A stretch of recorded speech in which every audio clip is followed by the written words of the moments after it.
Hi everyone, and welcome back to our Wildcat Ready series featuring LinkedIn. If you haven't had a chance to go ahead and view our previous video on the overview of LinkedIn, please go ahead and do that now.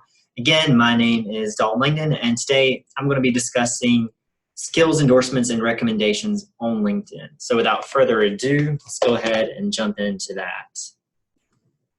Now, if you scroll down to the very bottom of your LinkedIn profile, you're going to see skills, endorsements, and recommendations there. So with skills and endorsements, it comes in two sorts of sections. With our skills, these are where we really want to showcase, again, all of our skills that we've accumulated here at Davidson College.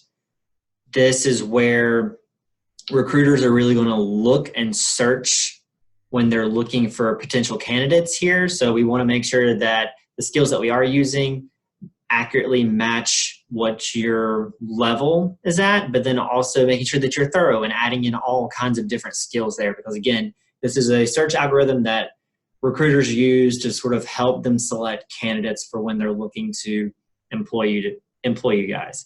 So you can come up here, you can add a new skill, you can edit previous skills, you can rearrange those. So you have top skills. You can even pin them towards the top if you have multiple skills, like I have 28 up here. So you can pin different ones, and you can also, it breaks it down into sections, which is pretty cool. So just going through and making sure that you're thorough with all of those different skills that you have in there. The other part of that are endorsements. Now you can get endorsements by asking your classmates or friends of yours to go in and sort of vouch for you that you have these skills. Don't let this be just like, hey, you do this, I'll do this for you. But actually make sure that you're giving it consideration when you ask these people to endorse you for these things. And please do feel free to endorse other people for the same thing. But as you can see, for like teamwork, I have different people I've worked with that have endorsed me for this skill. So the more endorsements you have in particular skills just showcases that more and more people think that you have, say, time management skills or public speaking skills, leadership or teamwork. So these are some that other folks have endorsed on my behalf. Now, the third part of that are recommendations, much like asking a professor for a recommendation letter for a job or for an organization or scholarship. Let's make sure that we're being timely with asking these people for a written recommendation. So you can ask for a recommendation here, and you can see where a previous colleague of mine wrote me a very glowing, flattering recommendation there. But this is just a way for recruiters to get a little bit more information about you, right?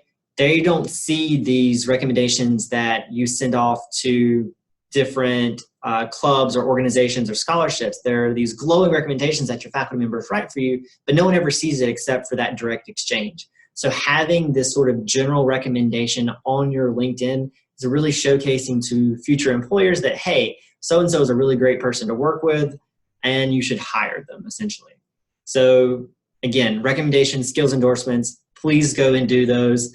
Tell your friends about that, get them to endorse you and do the same for them.